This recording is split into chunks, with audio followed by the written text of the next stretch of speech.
Y ahora sí, ahora estamos grabando. Bueno, muy buenas tardes. Charla virtual del programa de inclusión en situación de discapacidad que tiene la Universidad Católica Silva Enrique, que está organizado por la Dirección de Admisión y en conjunto con la Dirección de Asuntos Estudiantiles, con el fin de contar especialmente cómo trabaja la universidad en cuanto a acompañamiento en situación de discapacidad. A nivel general, contarles que la universidad es una universidad que tiene más de 40 años de trayectoria, que está adscrita a gratuidad y especialmente trabaja con un sueño del cardenal Raúl Silva Enríquez, principalmente materializado bajo valores de un proyecto educativo que sea, aparte de calidad, inclusivo y comprometido especialmente con la excelencia académica y también con la cercanía de sus estudiantes, tanto en los programas de pregrado, posgrado y formación continua.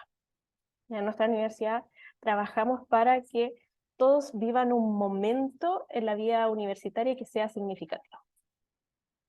Nuestra oferta académica de la universidad se basa en 4 facultades. Una nueva facultad nosotros creamos este año, que es la Facultad de Ingeniería de Empresas, que alberga 4 carreras de Ingeniería Civil Industrial, Ingeniería Civil Informática, Ingeniería en Tecnologías de la Información y Comunicaciones, e Ingeniería en Control de Gestión. También tenemos la Facultad de Educación, bien reconocida por su prestigio, que están todas las carreras de pedagogía. También tenemos la Facultad de Ciencias de la Salud, de Enfermería, Fono y Kinesiología. Y también tenemos la Facultad de Ciencias Sociales, donde está Derecho, Psicología, Sociología y Trabajo Social. ¿Ya? A modo general, admisión 2023, contarles que hasta el momento, actualmente no tenemos una vía regular de admisión en situación de discapacidad, es algo que nos gustaría trabajar de ello en el futuro, pero sí contamos con este programa y especialmente apoyo en el proceso de postulación y matrícula presencial y online. Tenemos una prueba de diagnóstico que se hace a todos nuestros estudiantes al ingresar a la universidad en el momento de la matrícula para poder apoyarlos en cuanto a la nivelación. Y también contarles que es muy importante para nosotros, como no tenemos vía de acceso en situación de discapacidad, que el estudiante declare su situación para poder acompañarlo oportunamente.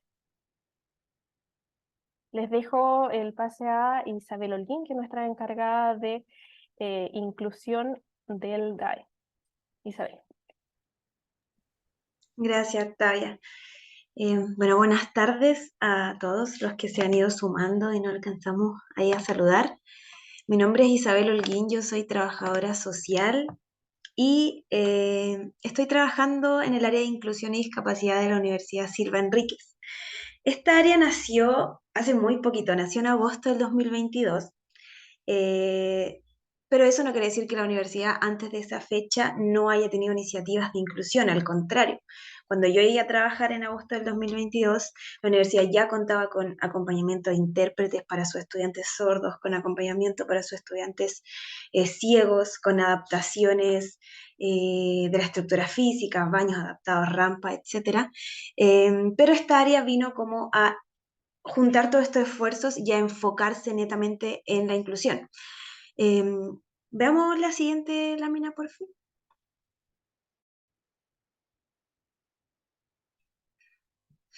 ¿Cómo surge entonces esta área? Cámbiala nomás si quiere, Octavia. ¿Cómo surge? Porque tenemos esta idea de que ya habían muchos esfuerzos, entonces, ¿por qué crear un área propia de inclusión?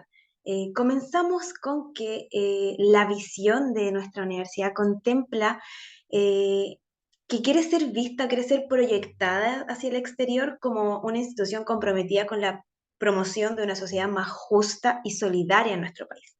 Entonces, esta forma en que la universidad quiere ser vista ha sido la base, ha sido la premisa para levantar distintas políticas, ya que vienen a formalizar la forma en que la universidad quiere ser vista.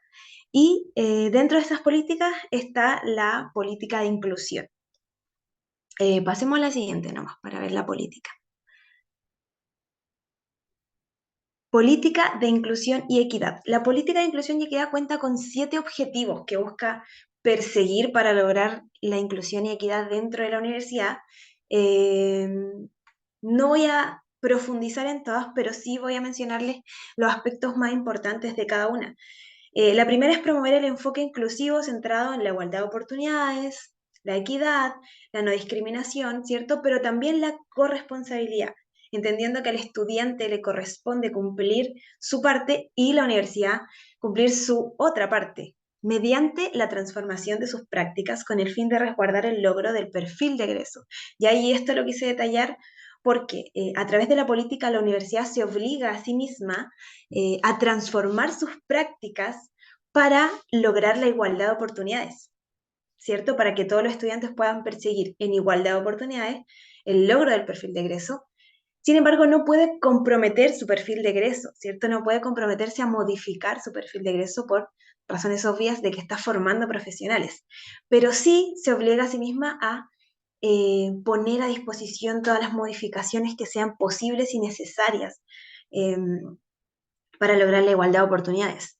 El otro objetivo es favorecer la consecución del perfil de egreso, en que en sus propios objetivos se va como esclareciendo cómo es el enfoque de la universidad en esta política de inclusión y equidad. Favorecer la consecución del perfil de egreso de sus estudiantes junto con la participación, el bienestar de su comunidad universitaria en prácticas cotidianas.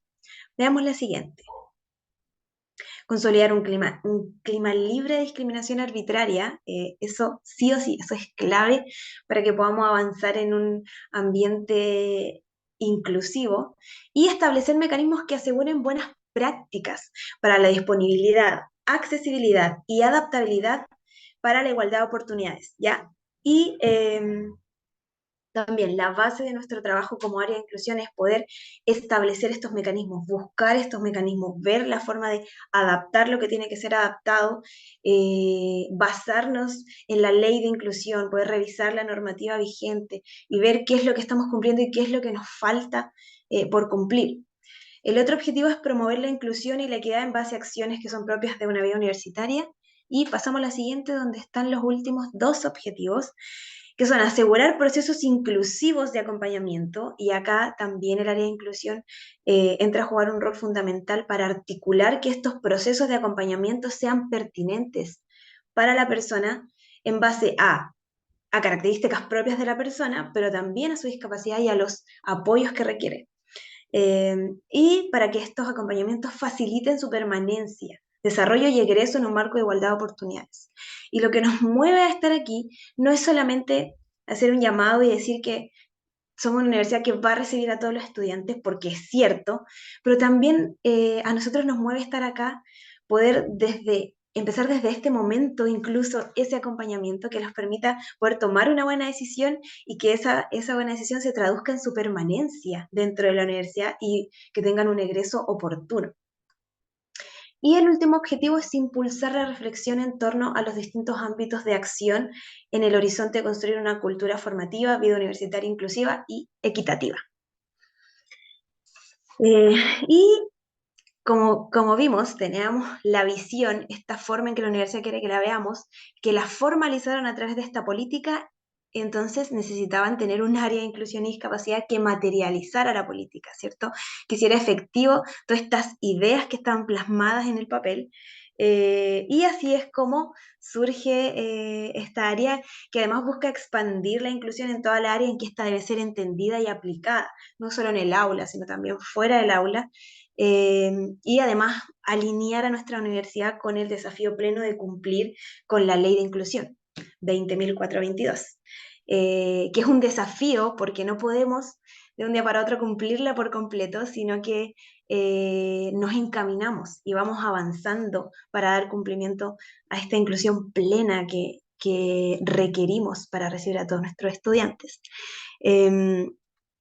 Vamos con la otra. Entonces ahora vamos a pasar a hablar un poco acerca de las acciones que efectivamente se están desempeñando dentro de la universidad para acompañar a los y las estudiantes, que yo sé que igual eso es algo que mueve a los asistentes a estar acá, como poder ver qué es lo que nosotros podemos ofrecerle a los estudiantes y cómo es que nosotros abordamos cuando llegan estudiantes con algún tipo de discapacidad. Pero antes de esto, me gustaría que pudiéramos entender cuál es el concepto de discapacidad que maneja el área de inclusión, bajo qué concepto se mueve, cómo entendemos nosotros la discapacidad. Y para eso nosotros acuñamos el mismo concepto que utiliza el Servicio Nacional de Discapacidad, que entiende que una persona con discapacidad es una persona que en relación a sus condiciones de salud, ya sea física, psíquica, sensorial, eh, al participar en la sociedad se ve limitada, encuentra barreras, ¿cierto? Y que esas barreras que se encuentra al interactuar le hacen tener restricciones en su participación social plena, ya no puede participar plenamente en sociedad porque se encuentra barreras. Entonces, así sacamos la discapacidad de la persona. Si bien tenemos una persona con características tal vez físicas o psíquicas o sensoriales distintas, eh, también tenemos una sociedad que presenta barreras. Y estas dos cosas generan el concepto de discapacidad, no solo una persona con alguna limitación. Entonces, apuntamos a limitar estas barreras para poder potenciar a la persona. Y ya teniendo este concepto, también quería hacer un paréntesis. Nosotros, luego en las siguientes láminas, vamos a ver cuáles son los apoyos que presentamos según el tipo de discapacidad y agrupamos un poco para que quede ordenado y todo, pero también es importante entender que calificar una discapacidad es casi una construcción simbólica. Hay, podemos calificarlos de forma médica, que es la forma en que más uno la usa, pero también hay percepciones del contexto, percepciones sociales que no nos permiten encasillar a una persona en una discapacidad. Por ejemplo, últimamente ha surgido mucho la duda porque hemos estado trabajando en un formulario para que los estudiantes nuevos puedan llenar y darnos cuenta de qué tipo de discapacidad tienen. Y nos preguntábamos, ¿el trastorno de ansiedad es una discapacidad mental? Y en verdad no podemos definirlo solo porque pensamos que sí o porque médicamente sea así, sino que tenemos que ver el contexto. De hecho, en nuestro país, la única institución que puede certificar y calificar una discapacidad es el CONPIN. Y esto es tan complejo que lo hace a través de no solo la revisión de antecedentes médicos, sino que también la revisión de antecedentes sociales, de un informe social que habla acerca de las redes de apoyo que la persona tiene y de una evaluación que es una evaluación como de participación, de cuántas cosas o cómo puede participar esa persona en sociedad. Y viendo estos tres factores, se puede calificar y certificar una discapacidad. Entonces, lo que ustedes van a ver a continuación, nosotros lo agrupamos usando el punto de vista más bien médico, se podría decir, como respecto al diagnóstico, pero no es, no es suficiente ni tampoco estamos queriendo encasillar las discapacidades, solo es para dar un orden. Y antes de cerrar el paréntesis, decirles que si ustedes, orientadores o apoderados o la función que ustedes cumplan, si están con personas con discapacidad, puedan potenciar la obtención de la credencial de discapacidad, que se hace a través de esta certificación y calificación que les hablaba con Compin. ¿Por qué? Porque al pasar a la etapa universitaria, los estudiantes pueden postular a diferentes ayudas provenientes de Senadis. Ya tenemos un estudiante sordo que recibe dinero y él puede pagar un intérprete. A pesar de que la universidad le otorga un intérprete, él busca un intérprete especializado en su área y él mismo lo paga. Tenemos una estudiante ciega que paga servicios de apoyo y una persona la acompaña en sus clases. Entonces, pueden acceder a beneficios, pero es importante que tengan su credencial. Ya esta es la puerta de entrada para todos los beneficios de Senadis. Entonces, les quiero dejar ese dato en mi rol de trabajadora social, no lo quería dejar pasar, para que puedan ustedes potenciarlo en sus estudiantes también, si tienen estudiantes que aún no han regularizado esta situación, ¿ya? Ahora cierro el paréntesis y pasemos a lo que nos convoca, que es los acompañamientos que nosotros prestamos a los estudiantes. Comenzamos con los estudiantes sordos o con discapacidad auditiva, ¿ya? No son, sea, una persona con discapacidad auditiva puede tener disminuida la audición, pero no necesariamente ser una persona sorda. Entonces, por eso lo separamos en dos grupos. Además, los estudiantes sordos no siempre, y las personas sordas en general, no siempre consideran que su condición sea una discapacidad. Así que igual hay que tener ojo con eso. Entonces, estudiantes sordos o con discapacidad auditiva. Acompañamiento de intérprete de lengua de señas. Como le contaba, nosotros nos encargamos de que nuestros estudiantes con discapacidad auditiva o sordos tengan cubiertas sus horas de clase con intérpretes, ¿ya? Y además, que estos intérpretes puedan acompañarlos si ellos tienen que realizar algún trámite, si tienen que realizar alguna hora de estudio. Nosotros cubrimos todo esto, el estudiante no tiene que pagar nada, y es un servicio que la universidad les presta a los estudiantes, un acompañamiento. También hay acceso a transcripción de clases. ¿Por qué? Porque hay estudiantes con baja audición que les cuesta percibir todo lo que hay en clase, sin embargo, no necesitan intérprete, pero en este caso lo que ellos hacen es grabar sus clases y se las envían a una persona que la universidad la contrata para transcribir las clases. Entonces, todo lo que es audible lo traspasa a texto y la persona puede estudiar leyendo. Y como último punto, adaptaciones metodológicas, ¿ya? Esto es algo que hemos ido implementando durante estos meses y tiene que ver con adaptar las metodologías de cómo se enseña y de cómo se evalúa, ¿ya? No tiene que ver con cambiar las exigencias, ¿ya? Ni con cambiar los contenidos, sino que, como decíamos al principio, poder entregar igualdad de oportunidades y cambiar tal vez la forma en que entregamos los contenidos y en que evaluamos los contenidos, pero no cambiar el fondo, que son los contenidos. Entonces, por ejemplo, ¿qué hemos hecho en el caso de estudiantes sordos? Enviar, por ejemplo, el material de apoyo que usan los profesores, que son, no sé, presentaciones en PowerPoint o videos, enviarlos antes para que los intérpretes puedan interpretarlos desde antes. Eh, y que el estudiante ya vaya con una noción de qué se trata el material de apoyo. ¿Por qué? Porque generalmente, imagínense en una clase, está el material de apoyo y el profesor habla sobre ese material de apoyo, ¿cierto? Es como yo ahora. Ustedes están viendo la diapo y yo estoy hablando sobre esta diapo. Entonces, eso genera doble foco de atención. El intérprete tiene que estar interpretando muy rápido esto y interpretar al profesor que habla al mismo tiempo. Entonces, para evitar eso, una de las modificaciones que pudimos hacer es que los profesores se comprometieran a enviar antes el material para que el estudiante ya tuviera noción del material de apoyo. Les voy a dar ejemplos muy prácticos para que ustedes entiendan un poco a qué nos referimos. Además, también, bueno, cambiar la modalidad de evaluaciones a que no sean escritas, sino que sean en lengua de señas, ¿ya? Esto no es un general. Lo que nosotros hacemos no es tener un estándar y que eso sea para todos, sino que vemos el caso a caso. Hay estudiantes que esto les sirve y estudiantes que esto no les sirve. Entonces, tenemos que ir viendo caso a caso cuáles son las adaptaciones que requieren. Dentro de uno de los casos que tenemos ahora pasó esto, que tuvimos que conversar con sus profesores para cambiar la modalidad de evaluaciones y que no sean eh, evaluaciones escritas de desarrollo muy largas, sino que puedan ser en lengua de señas, reconociendo que la lengua de señas es la lengua principal de las personas sordas. Y así, varias modificaciones que se han hecho para que los estudiantes puedan estar en igualdad de oportunidades, para que lo que para ellos es el doble de difícil pueda ser igual de difícil que para sus compañeros. Pasemos a la siguiente, por favor.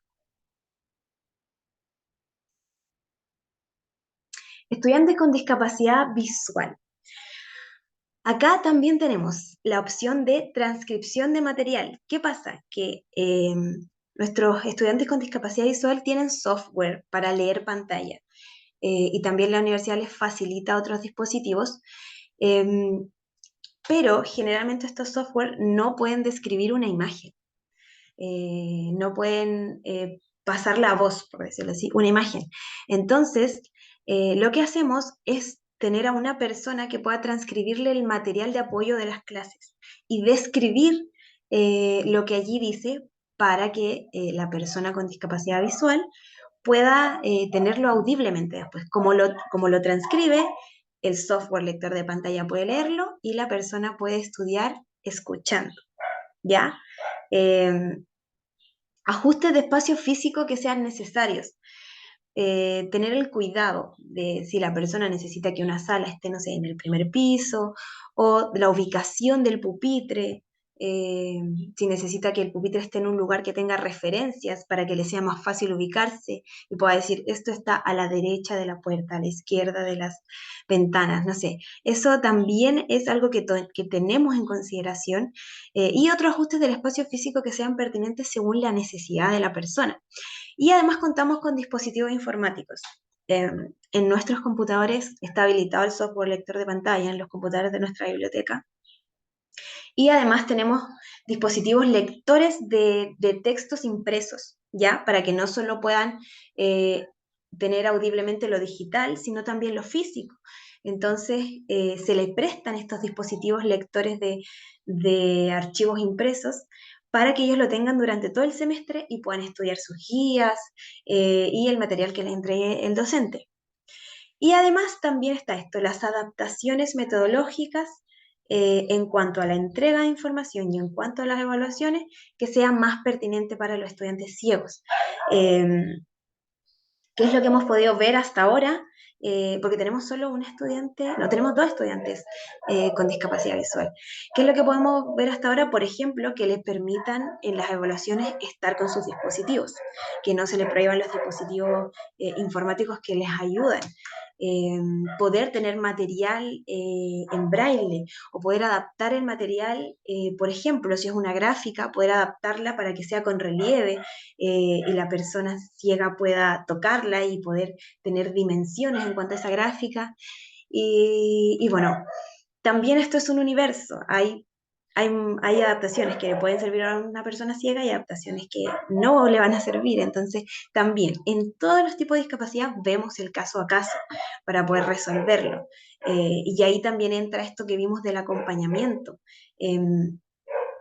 Nosotros intentamos que el acompañamiento sea lo más personalizado posible. Si un estudiante dice que necesita adaptaciones, nosotros nos reunimos con el estudiante, nos reunimos con su jefatura de carrera para poder hablar acerca de estas adaptaciones en las metodologías y que sean lo más cercanas a las necesidades que tiene el estudiante. Avancemos. Estudiantes con discapacidad física o motora. Tenemos siempre la posibilidad de realizar ajustes en salas, lo mismo, la posición, o sea, la ubicación de la sala, que sea en el primer piso, que tal vez sea, aunque nosotros tenemos ascensores en nuestra sede central y en Carmen, eh, pero que pueda ser en el primer piso si lo necesita, que pueda ser cerca del baño, que tenga una ruta accesible hacia la sala y desde la sala hacia los lugares que él desea ir, como el casino o el baño o el ascensor. Entonces también tenemos en consideración estas cosas y nuestras instalaciones, si bien bueno, acá se lo voy a mencionar. Tenemos instalaciones adaptadas, sí, tenemos rampas, tenemos rutas accesibles, tenemos baños accesibles. Sin embargo, no son instalaciones 100% con accesibilidad universal, ¿cierto? Pero estamos en constantes mejoras con respecto a la accesibilidad.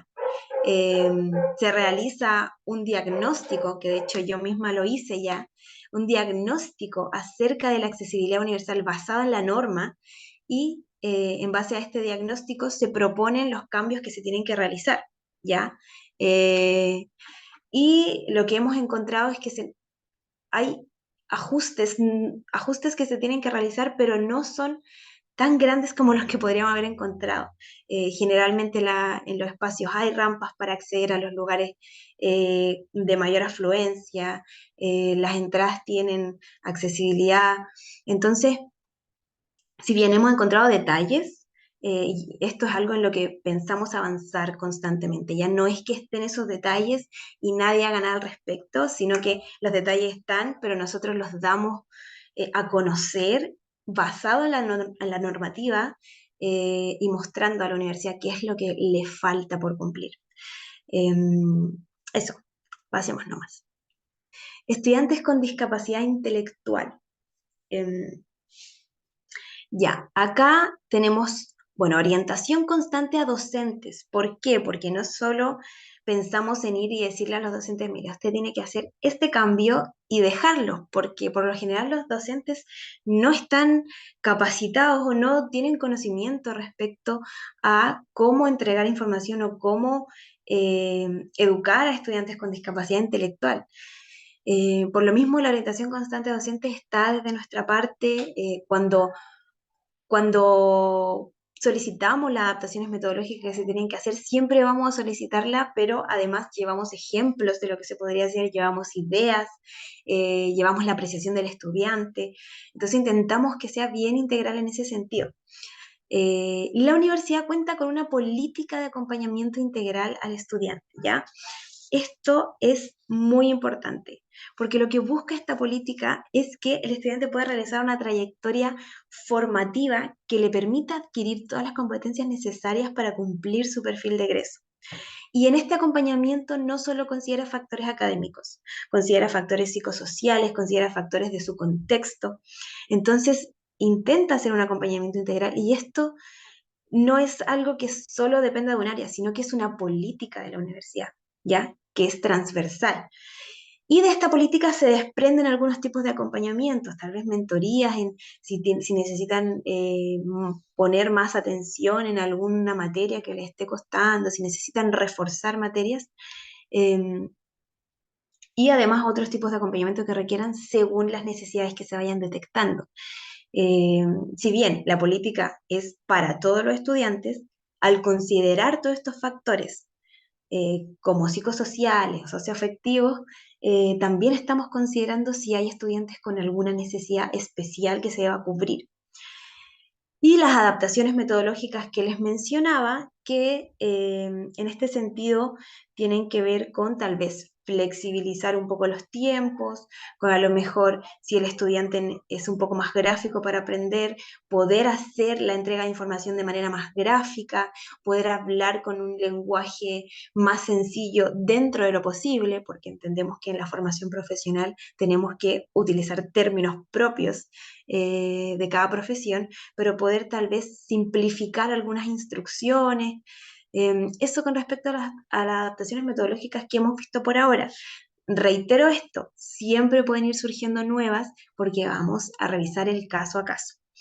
Además, y esto es para todos los estudiantes, pero quisimos ponerlo aquí porque generalmente hay mayor carga tal vez de ansiedad o de diagnósticos no resueltos o diagnósticos no entregados, es que nosotros contamos con acompañamiento psicosocial, ¿ya? Dentro de la Dirección de Asuntos Estudiantiles hay duplas psicosociales que atienden a todos los estudiantes y en el caso de los estudiantes con algún tipo de discapacidad intelectual, los atienden, pero también, si es algún caso de mayor complejidad, tenemos redes para derivarlos, para ver si requieren algún tipo de tratamiento, algún tipo de terapia o algo que los pueda ayudar con este proceso educativo.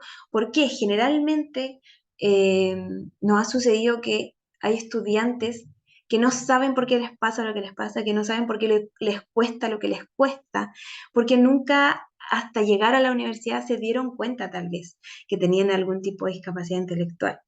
Eh, entonces este dispositivo nos puede ayudar a hacer una puerta de entrada para acceder a lo mejor a un diagnóstico que se necesita o a la atención profesional. ¿Ya? La siguiente. Y estudiantes dentro del espectro autista o neurodivergentes, ¿ya? Lo puse aparte. Generalmente las personas lo consideran dentro de la discapacidad intelectual, pero partiendo, como le dije al principio, por no querer encasillar y además porque muchas personas que están dentro del espectro autista no consideran que esa sea una discapacidad. Eh, pero también tenemos, y nos ha tocado ver casos de estudiantes dentro del espectro autista neurodivergentes, y acá también contamos con las adaptaciones metodológicas que se tengan que realizar. Hemos visto casos donde una estudiante requería que por favor le cambiaran las pruebas extensas de desarrollo, porque ella incluso podía estar al borde de que le diera una crisis dentro de esas evaluaciones porque la ponían demasiado ansiosa. pensar en esto, como en el tiempo que no iba a alcanzar a terminar, que era demasiado largo. Entonces, lo mismo, conversamos con su jefatura de carrera y se llegó al acuerdo de cambiar las metodologías de evaluación, pero no cambiar los contenidos de evaluación, porque incluso ella misma decía, yo no quiero que me lo hagan más fácil, solo no quiero tener una crisis mientras estoy dando la prueba. Eh, y también flexibilizar algunas cosas dentro del aula, como normas propias del aula, como tal vez darle flexibilidad si ella va a llegar tarde, porque le ha generado mucha ansiedad que retrasarse en el camino y saber que no iba a poder entrar a clase y tener sus clases normales. Entonces, son pequeñas modificaciones tal vez, pero para la vida de ella significaron mucho, significaron bajar los niveles de ansiedad. Y eso lo podemos hacer también viendo el caso a caso. Hay estudiantes que son más funcionales en sociedad y dentro del aula, hay estudiantes dentro del espectro que tal vez les cuesta más, y eso siempre tenemos que analizarlo según lo que ellos consideran que les va a ser más útil o no, pero la disposición está y el nexo entre el área de inclusión y las distintas carreras siempre va a estar disponible. Y también para estos estudiantes, lo mismo que hablamos anteriormente, está disponible la atención psicosocial si es que la requiere. Ya, cambiemos nomás. Ya, y acá hay un punto muy importante, y es que la universidad realiza una búsqueda activa de la información de los estudiantes con discapacidad. Bueno, ahora queremos implementar un formulario.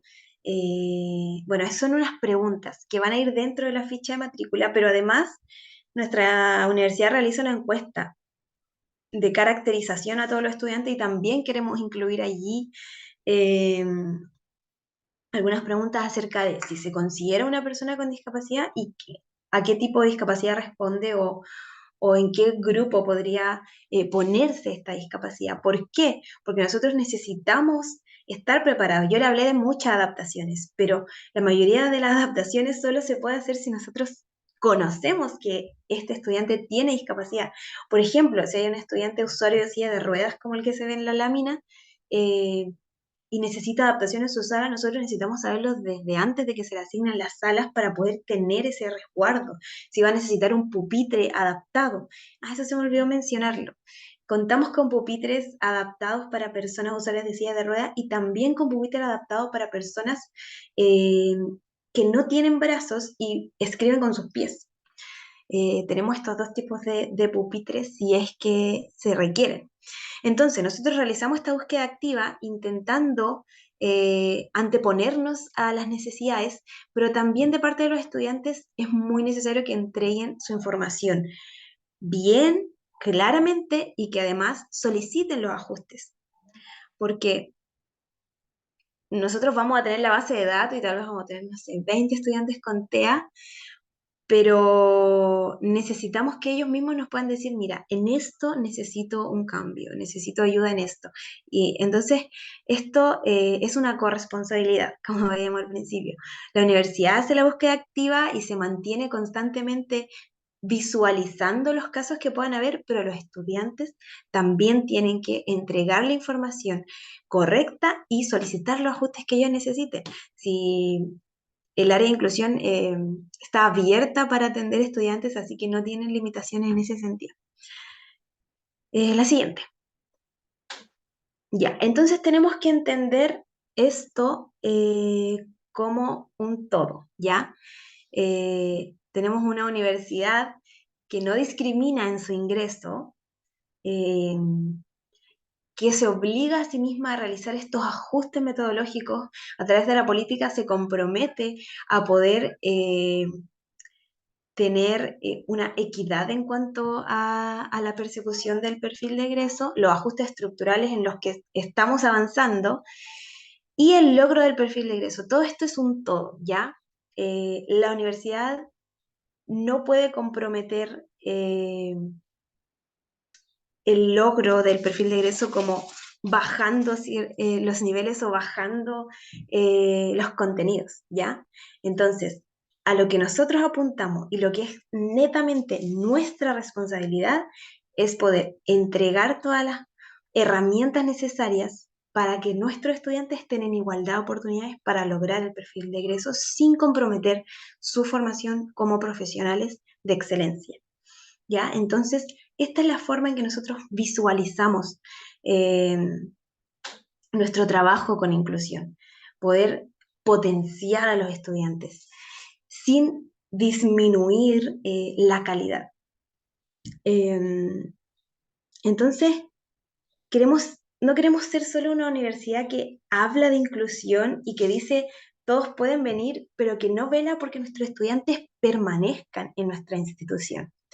Eh, y por eso nos movemos a estar acá también hoy, no solo para ofrecer nuestra universidad y decir todo esto tenemos, sino para que incluso desde esta etapa en que los estudiantes todavía no ingresan con nosotros, podamos orientarlos, podamos entregar este acompañamiento, podamos entregar estas orientaciones para que ellos puedan escoger una carrera.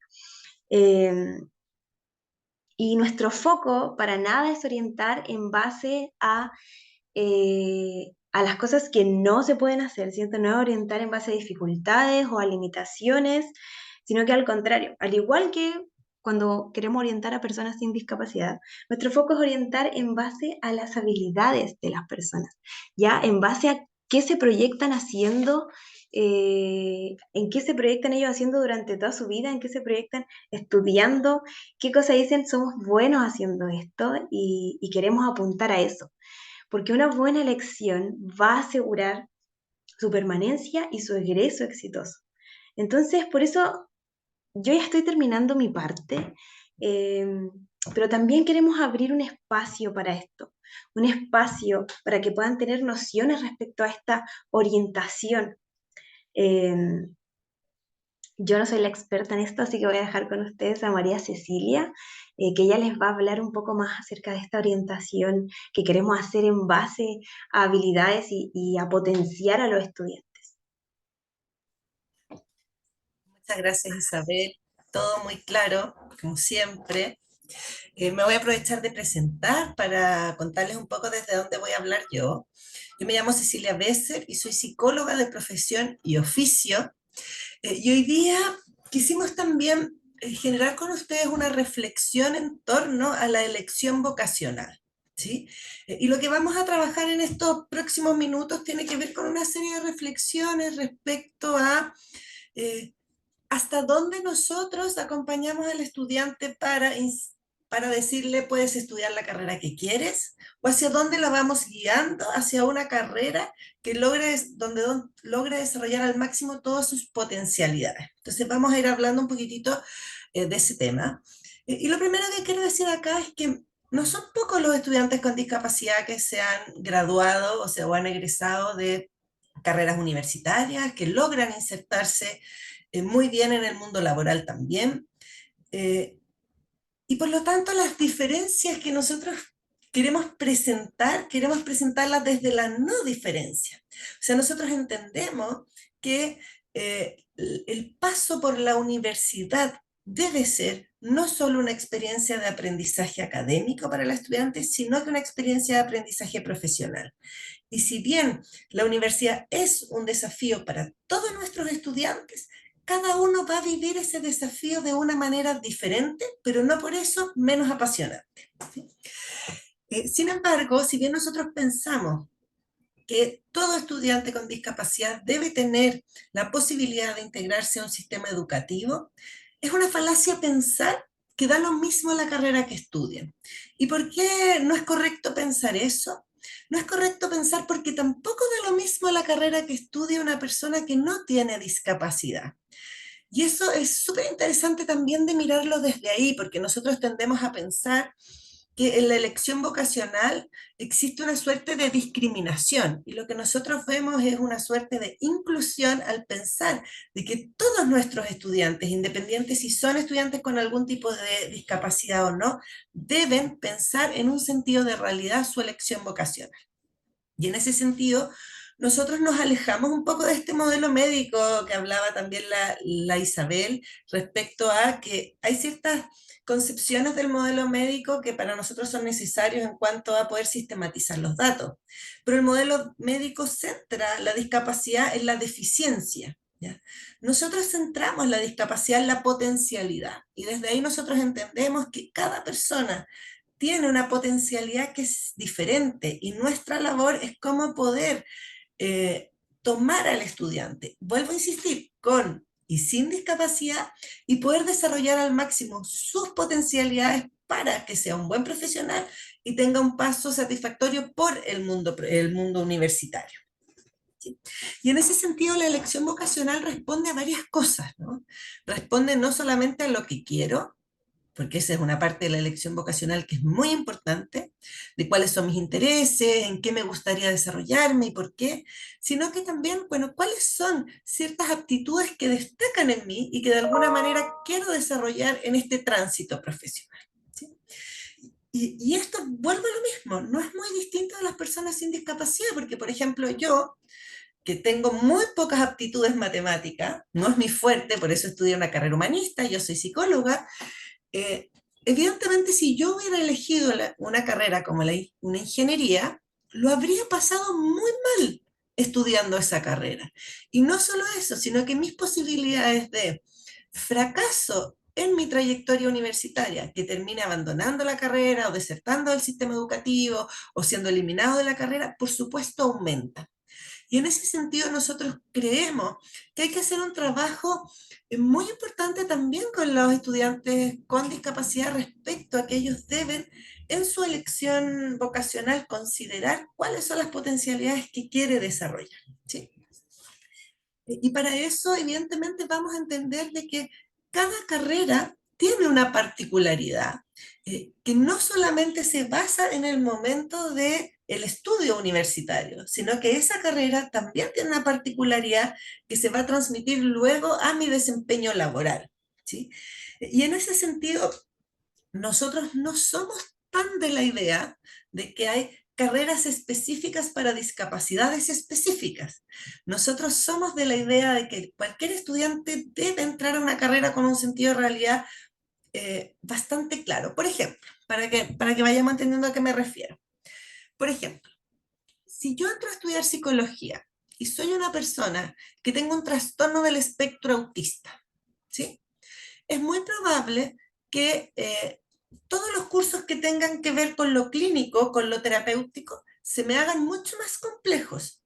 Sin embargo, todo lo que tiene que ver con la psicología educacional, con la psicología laboral, con la investigación, son cosas que yo voy a poder desarrollar mis aptitudes. Por lo tanto, la invitación aquí no es a no mirar la psicología como una opción, por ejemplo, sino que a mirar dentro de la carrera cuáles son mis posibilidades de desarrollo al momento de tomar una elección vocacional.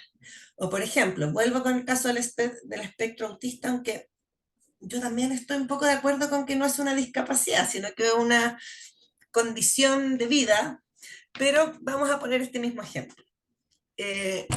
Si yo soy una persona del espectro autista y dentro de mi trastorno del espectro autista tengo un pensamiento matemático privilegiado, lo más probable es que si yo entro a estudiar una carrera del ámbito de las ingenierías, por ejemplo, mi desempeño académico va a ser, o mi trayectoria académica va a ser mucho más fácil, y eso también me va a entregar la seguridad profesional que necesito para desempeñarme laboralmente. Y por lo tanto, la elección vocacional es lo central para poder mirarse antes de ingresar al sistema universitario. Y por eso a nosotros nos pareció importante generar una actividad de este tipo, donde podamos compartir esto con ustedes, y está quedando grabado porque va a ser enviado también a otros orientadores, porque ahí hay una tarea que también les corresponde a ustedes, o los invitamos a que se hagan parte de esa carrera.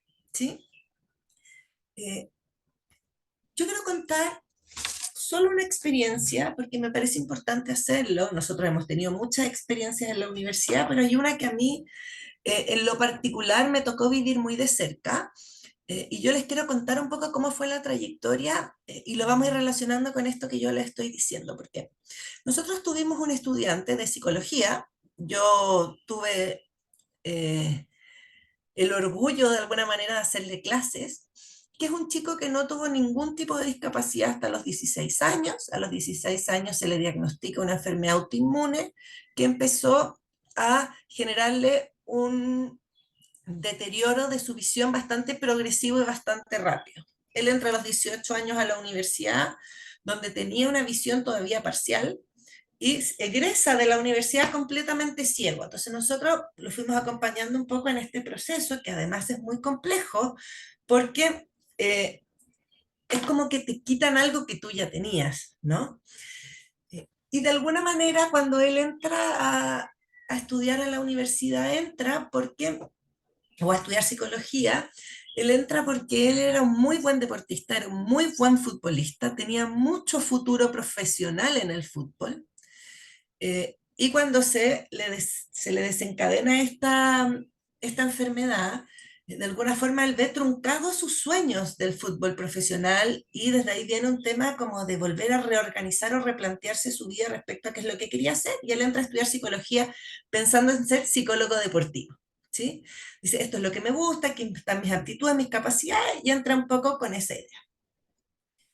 Y nosotros, dentro de los 5 años de la carrera, nos tuvimos que ir adaptando a una formación a la cual no estábamos acostumbrados, ¿sí? Estoy hablando en este caso, ingresó a la universidad hace 10 años, más o menos. No estábamos acostumbrados, no sabíamos muy bien cómo hacerlo, y fuimos aprendiendo con él en el camino.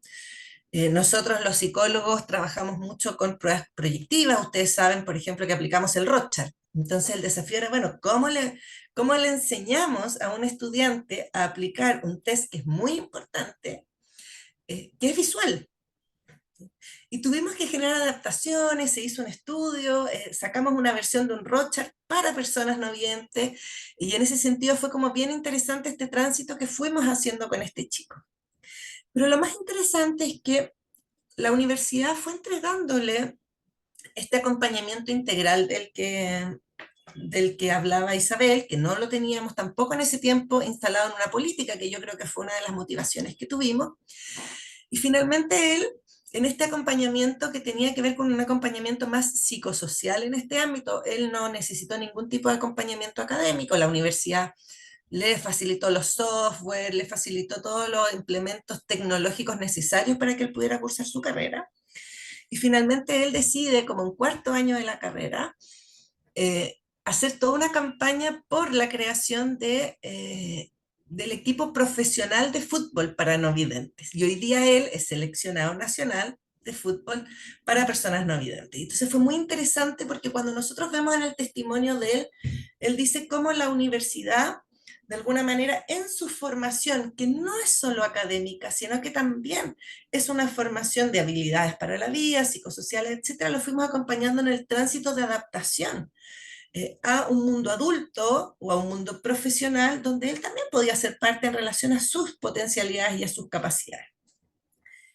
Este chico se tituló a tiempo, no se echó ningún ramo a lo largo de su universidad, y fue contratado por la universidad. Luego ocupó un cargo encargado de alumni, que son nuestros egresados, como toda la red de egresados. Y era bien impresionante porque a mí me tocaba compartir muchas reuniones con él dentro de mi trabajo, y las personas que no lo conocían jamás se daban cuenta de que él era una persona no vidente, ¿sí? Él se ponía una reunión y tenía todo su software instalado, tú presentabas una presentación en un PowerPoint y él automáticamente se le iba leyendo esto, participaba, comentaba, y era muy interesante verlo. Por eso yo digo, para mí fue como un tema de mucho orgullo de ver cómo él fue desarrollando cada una de sus potencialidades, pese a tener una discapacidad que era importante en ese tiempo. ¿Y por qué les quiero contar este dato? O este caso? Porque nosotros tenemos muchos otros casos de este tipo. Pero el mensaje que queremos dar es que nosotros como universidad tenemos ganas de acompañar a estos estudiantes. ¿Y por qué tenemos ganas de hacerlo? Porque efectivamente es nuestra identidad, es nuestro sello como universidad católica basada un poco en todos los fundamentos del cardenal Silva Enríquez, que está dado por los derechos humanos, y nosotros sentimos que el derecho al acceso a la educación superior, pero no solo el derecho al acceso, sino que también a generar las condiciones para que ese estudiante permanezca y logre llevar una trayectoria académica satisfactoria, también es responsabilidad nuestra, no es solo del estudiante. Así como la Isabel decía, es corresponsabilidad Nosotros también tenemos una parte, nosotros tenemos una parte importante y tenemos muchas ganas de ser parte de ese proceso. Y por lo tanto también la invitación tiene que ver con eso, con incentivar a los mismos chicos con los que ustedes trabajan o de los que son padres, a decirles sí se puede, existen todas las condiciones, no significa que tú vas a entrar a la universidad, porque esto también lo conversamos y es súper importante, porque para nosotros es parte de la dignidad del ser humano. Nosotros no se la vamos a hacer fácil a una persona con discapacidad, o no se la vamos a hacer, mejor dicho, más fácil que el resto de los estudiantes. Lo que vamos a hacer es generar todas las condiciones que están a nuestro alcance para que ese estudiante esté en igualdad de condiciones con sus compañeros, ¿ya? Y esa es parte de nuestro orgullo, porque nosotros titulamos estudiantes con discapacidad que tienen una formación con la misma calidad que todo el resto de sus compañeros. Y para nosotros eso es parte de la dignidad del ser humano y por eso nos comprometemos de alguna manera a abordar de esta manera el área de inclusión. Eso por mi parte, Octavia, Isabel. Eh, yo no sé, sé que somos poquitos todavía, pero tendremos algunos minutitos de preguntas, ¿o no, Octavia? Sí, tenemos unos minutos de preguntas, y si alguno quiere hacer alguna pregunta en estos momentos, o si también la puede realizar a través del chat.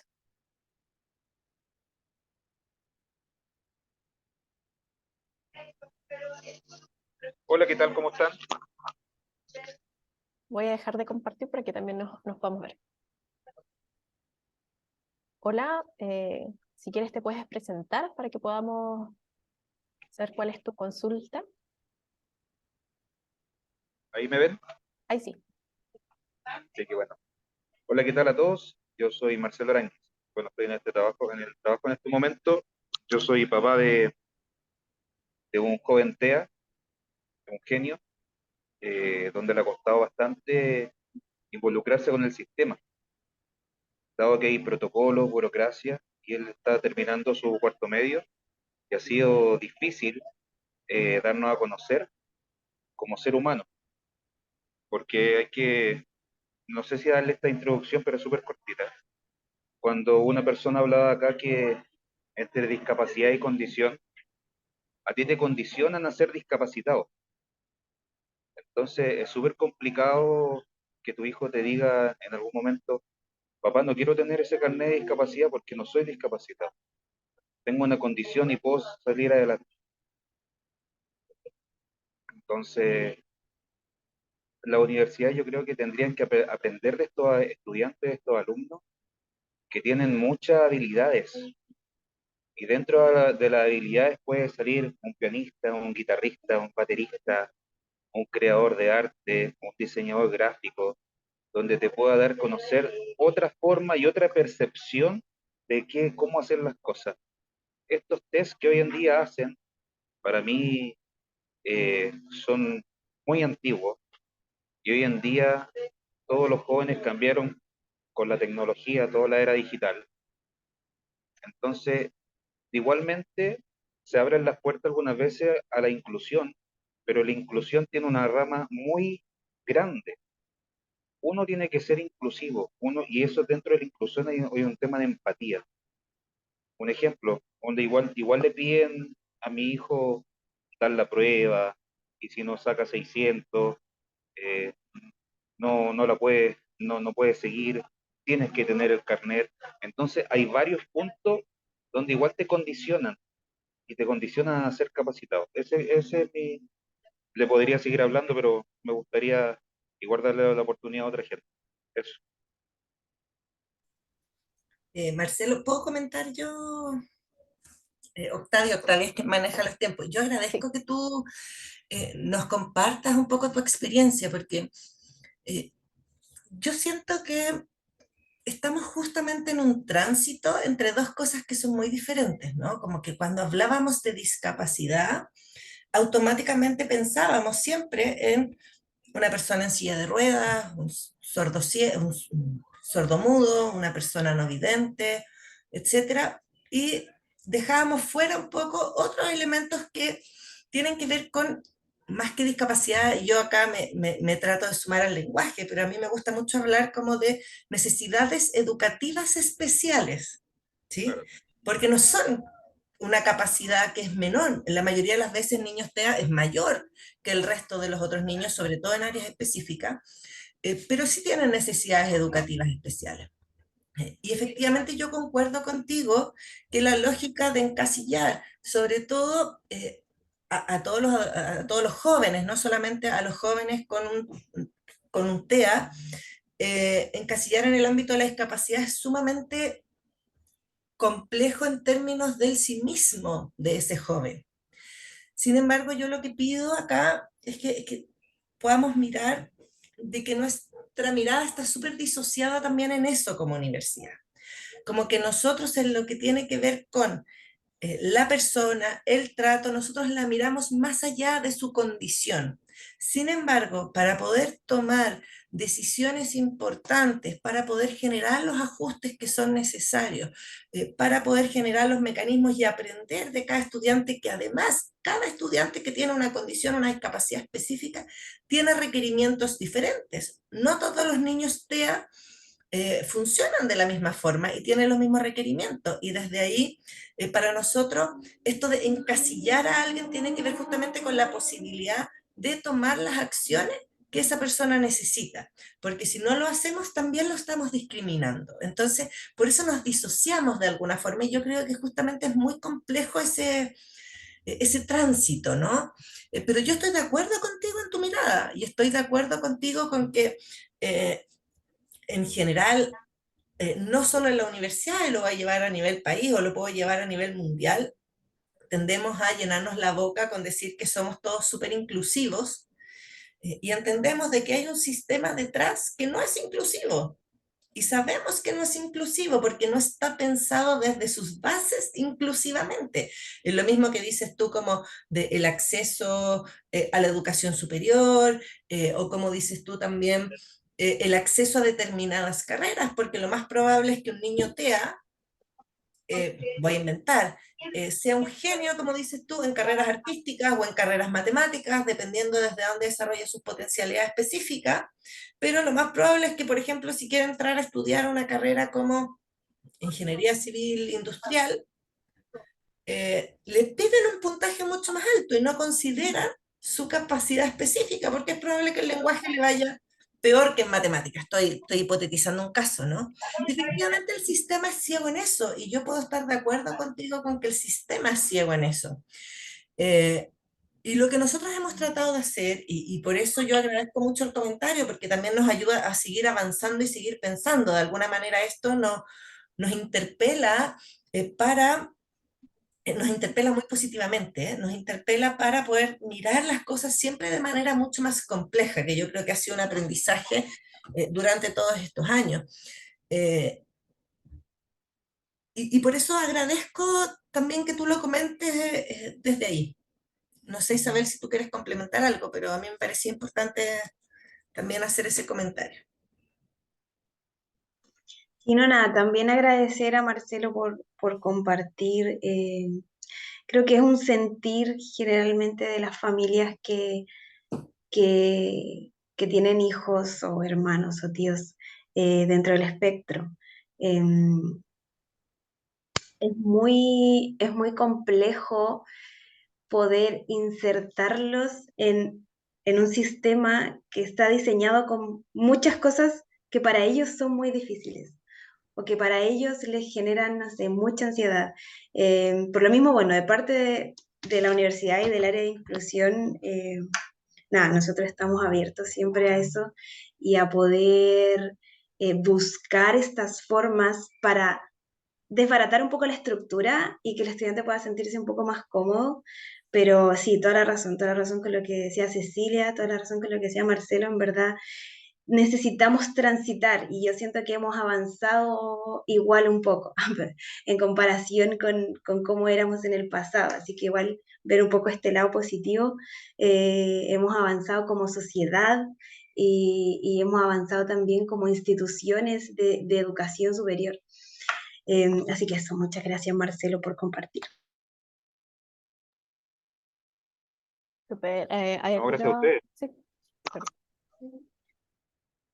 ¿Alguna otra consulta?